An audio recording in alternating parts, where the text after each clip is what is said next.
미국 증시의 분위기를 생생하게 전해드리는 이항영의 월가이드 시간입니다. MTN 이항영 전문위원 함께하겠습니다. 어서 오세요. 네, 안녕하세요. 네, 안녕하세요. 미국 증시가 코로나 사태로 인한 하락이 나타나기 이전 수준으로 거의 되돌렸네요. 네, 어제도 잠깐 말씀드린 것 같은데 한 3주, 4주 전에는 네네. 미군이 이란에 어떤 사령관을 암살하면서 그러니까요. 전쟁 날 것 같고 하고 그때 한번 기억나세요? 유가가 막 70달러 넘어서서 그랬죠. 네. 80달러, 90달러 간다는데 지금 50달러 언저리거든요. 그러니까요. 그 다음에 나온 것이 이제 어제도 말씀드렸지만 이번에 이제 코로나 바이러스거든요. 그러니까 악재는 늘 나오지만 호재는 여러분 별로 들어보신 적이 없을 것 같습니다. 네. 지금 어제도 말씀드렸다시피 호재는 늘 있었던 겁니다. 실적은 계속 좋아졌고 이번에도 네네. 실적은 좋게 나오고 있고요. 잠시 속보도 나왔지만 이제 트럼프 대통령의 상원에서의 어떤 탄핵 이런 절차? 것들이 이제 네. 마감되고 이런 것들이 뭔가 불확실성이 좀 해소되는 이런 부분이거든요. 그러니까 시장은 늘 말씀드리지만 본질과 벗어난 것들은 뭔가 시장에 영향을 미치지만 결국 한 발짝 멀리 떨어져서 네. 좀 마음을 편하게 보자 이런 말씀을 다시 드릴 수밖에 없겠고요. 네. 일단 뭐 뉴스가 지금 속보 나왔지만 트럼프 탄핵안이 이제 상원에서 부결됐기 때문에 대통령으로 보면 세 번째 탄핵의 시도 있었거든요. 네. 아시겠지만 닉슨 대통령 때는 하원이 통과되고 상원이 탄핵되기 사인하기 직전에 이제 그만뒀고요. 사임했죠. 예, 사임했고요. 그 당시에 이제 빌 클린턴 대통령은 하다가 이제 중간에 이제 하원에서 통과됐는데 상원에서 이제 안 되면서 이제 네네. 끝났는데 이번에도 똑같이 세 번째 탄핵 절차가 이제 종결됐기 때문에 물론 계속 정치적인 논란이 있겠으나 또 하나의 불확실성은 좀 해소됐다라는 점 일단 보시면 되겠고요. 본론으로 들어와서요. S&P 500이 결국 오늘 다시 사상 최고가를 찍었습니다. 장중 최고치를 보면 1포인트 차이인가 뭐 그럴 겁니다. 그래서 장중 최고치도 뭐 0.1포인트 뭐 갔었다고 별 보시면 의미 없다. 별 의미 없게 갔었다고 보셔야 되겠고요. 나스닥도 오늘 사상 최고가 같고요. 다우지수는 약간 모자라는 네. 그 정도라고 일단 이해하시면 되겠습니다. ADP 민간 고용 보고서가 나왔는데요. 1월에 29만 1 건이네요. 29만 천 건이 나왔는데요.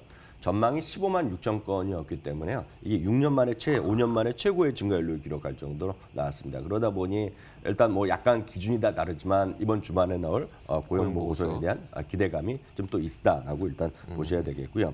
유가는 이제 6일 만에 일단 반등을 시도했습니다. 실제로 보면 계속 좋지 않은 모습 보이다가 지금 6일 만에 반등을 시도한 것이 오늘 하나의 시장의 특징이 되겠고요. 이제 오늘도 역시 관심이 또 한번 테슬라가 되겠는데 이래저래 관심은 많습니다. 네, 올라도 관심이고 내려도 뭐 시장의 탑 뉴스가 되겠는데 그러니까요. 테슬라가 이제 오늘 급락으로 돌아섰습니다. 17포인트 18%가 떨어졌는데요. 740달러까지 떨어졌습니다. 그러면 어제는 다시 907, 80달러까지 갔던 주식이 확 떨어지니까 뭐 엄청 큰일 날 것 같고 뭐 뉴스는 여러 가지 있지만 구체적으로 보면 바클레이즈에서 65% 하락을 경고했습니다. 이게 뭐 새로운 것도 아닙니다. 지금 월가에서는 5명 중에 1명만 겨우 매수하라 그러고요. 4명은 뭐 보유도 아니고 매도 의견이라고 보시면 될 것 같습니다. 그럼 평균 목표 주가가 많이 올라봤자 450달러 수준인데요. 한 300달러 정도 제시하면서 65% 하락이라고 얘기하고 있고요. 나스닥의 1999년, 2000년에 닷컴 버블가 거의 비슷하다 얘기하고 있습니다. 비트코인의 광풍과 비슷하다는 주장도 많이 있습니다. 딱 이 그림을 또 재미난 그림을 하나 구해왔는데요. 네. 이제 진짜 직선같이 쭉 올라갔다가 이제 사라진 것이 비트코인인데요. 노란색 선이요. 네, 그 테슬라도 좀 거의 그거 아니냐. 그러니까 그림으로 보면 그런 거죠. 네네. 물론 본질은 완전히 다른 얘기입니다. 비트코인은 그냥 가격일 뿐이고, 그렇죠. 테슬라는 이제 테슬라 자동차에 대한 미래에 대한 다양한 시각이라고 우리가 점잖게 얘기할 수 있는 거죠. 각각의 전망에 따라 있는 건데, 어떤 그림으로 보면 광풍이라고 우리가 얘기를 안 할 수 없는 거죠. 특히 이제 잠깐 이 부분에 대해서 말씀드리면. 그 테슬라가 워낙 이렇게 뉴스에 많이 들으니까 대한민국에서 처음으로 갑자기 미국 주식을 하겠다는 분이 좀 주변에 있거든요. 그래요? 네. 첫 번째 주식은 테슬라를 하려는 분이 젊은 분들 널려 있습니다. 지금. 네. 근데 제가 늘 어제도 누구 만나서 말씀드렸는데요. 첫 번째 주식이 그게 돼서는 안 된다고 보고 있거든요. 저희 조연출이잖아요. 제가 사지 말라 그랬죠. 네네. 예, 그래서 마찬가지입니다. 지금 그 시장이 그런 느낌이다. 네. 그래서 첫 번째가 뭔가는 좀 제대로 펀더멘탈을 좀 가셔야 된다고 보셔야 되겠고요. 캐너코드와 뉴스트리트 리서치의 투자 의견을 하향했습니다. 새로운 뉴스는 아니지만 이제 중국 얘기를 하는 거거든요. 네네. 중국에서의 기가 팩토리에서 뭐 지연 얘기하는데 외람되지만 그건 뉴스가 아닙니다. 그것 때문에 떨어질 이유는 하나도 없습니다. 왜냐하면 당연히 공장에서 하고 사람들이 모이지 않고 지금 공장 짓지 하라는데 그거 당연한 거거든요. 그건 나이키가 안 팔릴 거다라는 얘기랑 똑같은 얘기입니다. 그거보다는 본질이 많이 올랐고 그에 대한 논란이 있기 때문에 떨어지는 거다라고 이해하시면 되겠고요.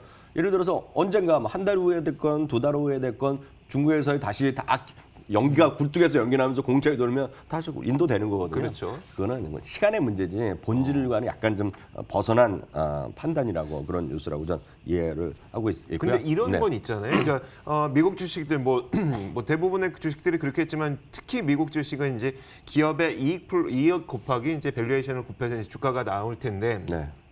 결국 그 코로나 바이러스로 사태로 인해서 지연이 그러니까 연기되는 건 괜찮은데 만약 그것 때문에 그냥 연간 판매량 자체가 목표 달성을 못한다. 그러면 이제 거기에 대한 밸류에이션 낮아지는 건 또 있을 수 있는 거 아닐까요? 물론이죠. 이 영향이 없다고 할 수는 없지만 네네. 이렇게 이해하시면 되겠죠.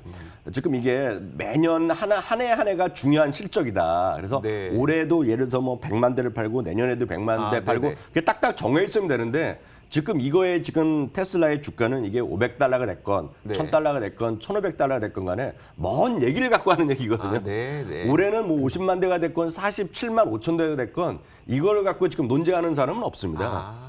왜냐하면 이건 지금 3년 후에 300만 대 보고 10년 후에 보면 이게 로보택시가 다니고 이걸 갖고 지금 논쟁하는 거거든요. 그래서 제가 보기에 지금 당장 뭐 좀 주저러서 5천 대가 좀 덜 만들어졌다. 그럼 내년에 팔면 되는 거거든요. 전 본질은 아니라고 보습니다. 알겠습니다. 무슨 말인지 알겠습니다. 자, 이 외에 좀 기타 특징주들도 한번 짚어주시죠. 어제도 말씀드렸다시피 전 세계에서 지금 자동차란 이름을 쓰고 살아있는 주식은 2개밖에 없습니다. 이게 뭐냐, 물론 다른 것도 살아있지만 제가 좀 과했지만 좀 시장에서 관심 있는 거는 테슬라랑 페라리밖에 없습니다. 나머지 기존의 내연기관 자동차라는 거는 다 재미없다라고 보시면 되겠습니다. 그래서 이제 아무리 내연기관 자동차가 혹시 참 다른 얘기 잠깐 해드리면 슈퍼볼 많이들 보시면 슈퍼볼 자체를 안 보시지만 광고는 많이 뉴스에 되고 뭐 유튜브에만 슈퍼볼 광고 보면 쫙 나오는 것들이 있을 겁니다. 이번에 전기차가요. 제가 알기에는 9개 자동차 메이커에서 전기차를 보여줬습니다.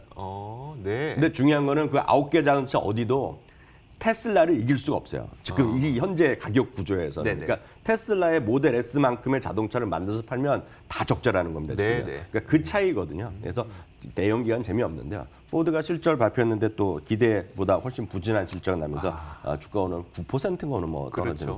이게 뭡니까? 지금 포드 자동차가 뭐 저희가 시가총액은 잘 모르지만 $8라는 게 이게 진짜 저 숫자가 맞는지 모르겠습니다. 지금 저거요. 저도 지금 포드 자동차의 주가를 본 적이 없는데 맞아요. 이 주가 맞습니다. 저는 계속 봐왔습니다. 좀 심하네요. $8 보셔야 되겠고요. 치폴레는 치폴레는 이제 멕시칸 그 레스토랑 패스트푸드 레스토랑인데요. 기대 이상의 실적이 났지만 이거보다 더 좋았어야 된다라는 시각이 좀 있으면 오면서 오늘 주가 제법 좀 많이 떨어지는 모습 보여주었고요. 디즈니가 관심이 있을 텐데 어저께 디즈니가 다 실적을 발표했는데 다 좋게 나왔습니다. 다만 스트리밍 서비스에 대한 업데이트를 안 했거든요. 그래서 2,600만 명이라는데 그래서 급해서 그런지 이제 어제자로 해서 한 2,900만 명 정도로 좀 업데이트된 걸 얘기는 했거든요. 그렇지만 이제 가이던스 자체를 얘기를 안 했거든요. 그래서 약간 그에 대한 실망감이 있습니다. 그래서 오늘 한 2% 넘게 빠졌는데요. 오늘 증권사 의견은 약간 다릅니다. JP모건이 목표 주가를 160에서 170 올려놨고요. 독보적인 콘텐츠란 얘기를 하고 있고요. 맥콰이어에서도 긍정적인 실적 얘기하면서 $160를 재확인했습니다. 번스타인은 시장 수익률을 그대로 재확인했고요. 그 밖에 웰스파고, 비모, 코엔, JP모건 이런 등등에서 목표 주가를 최선 오늘 4군데에서 오늘 목표 주가를 올려놨다는 것도 오늘 참고하시면 되겠네요. 알겠습니다. 자, 코로나 바이러스에 대한 어떤 우려감이 사라지지 않는 상태에서 증시가 이렇게 계속 또 사상 최고가를 경신하려고 하다 보니까 과연 앞으로 시장은 어떻게 되는 거야? 라는 궁금증이 생기거든요. 어떻게 될까요? 시장은 말씀드렸다시피 그 한에서 뉴스만 계속 보고 흥분만 하면 죄송하지만 그건 한국이건 미국이건 전 돈을 번 분들 한 분도 못 봤다고 말씀드리는데 제가 진심으로 말씀드립니다. 이게 돈을 잘 안 됩니다. 그렇게 해서는. 그래서 늘 말씀드리지만 균형감 있게 보시고 늘 중심에 보셔야 된다. 중심은 뭐다? 중심은 숫자 그 자체다라고 늘 말씀드립니다. 올해도요. 의외로 제일 강한 11개 섹터 중에 제일 강한 섹터는 오늘 좀 올라서 다시 기술주가 1등이 됐는데 네네. 실제로 어제 이전까지만 보면 제일 강한 섹터가 유틸리티 섹터입니다. 지금. 그래요? 네, 이거 잘 모르시잖아요. 네. 유틸리티에 별로 관심이 없거든요. 유틸리티가 오늘 여태까지 8% 올라갔고요. 금리가 내려가서 그런 것도 있겠지만 채권 쪽이 또 강했고요. 네. 채권 쪽이 강했고요. 리츠들 많이 작년 9월까지 강남에 강했다가 좀 쉬었던 거 있습니다. 네. 리츠가 올해 또한 3% 이상 올라가면서 지수를 보다 이기고 있고요. 역시 금 ETF 이런 게 올라가고 있거든요. 네. 지금 표시한 것들이 되겠는데 저기 빨간색 표시된 것들이 제가 말씀드린 것들이 다 그런 것들이거든요.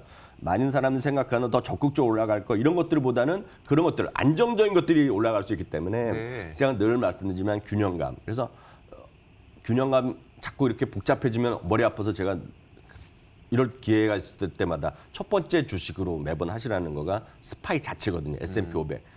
S&P 500이 그런 무슨 난리가 법석이 났더라도 결국 오늘 결론은 뭡니까? 오늘 사상체 효과 났다는 것만 네네. 이해하시면 되겠습니다. 알겠습니다. 자, 마지막으로 이제 4분기 실적 시즌 업데이트를 한번 해주실까요? 네, 간단히 말씀드리겠습니다. 네. 4분기 이익이 지금까지 마이너스 1.1% 정도 나오고 있고요. 그 전체적인 이익 규모 자체가 초반에 한 3, 4주 전보다 시작할 때보다는 상당히 좀 회복되는 그림을 보이고 있기 때문에 4분기 실적이 거의 마무리되면 거의 뭐 마이너스 보합 정도로 끝나면서 그렇게 우려와는 다를 것 같다 말씀드리겠고요. 네. 그다음에 역시 발표 기업의 한 70% 정도가 기대 이상의 실적 발표하고 있으니까 평균인데 중요한 거는 계속 말씀드렸다시피 핵심에 있는 기업들이 좋게 나오고 있다. 네네. 그것들이 좀 끌고 가는 힘이 있다라고 보셔야 되겠고요. 큰 틀에서 보면 기술주라든가 필수 소비재, 헬스케어 쪽에 실적 전망이 뚜렷하기 때문에 네. 이런 쪽에 대한 비중 확대가 여전히 유효할 것 같다 이렇게 말씀드리고 싶네요. 알겠습니다. 자, MTN 이학년 전문위원과 함께했고요. 여전히 미국 주식에 투자하고 싶지만 뭔가 막연한 분들을 위해서 무작정 따라해도 좋을 만한 기업 소개하는 코너 이학년의 미국 주식 무작정 따라하기 이어가겠습니다.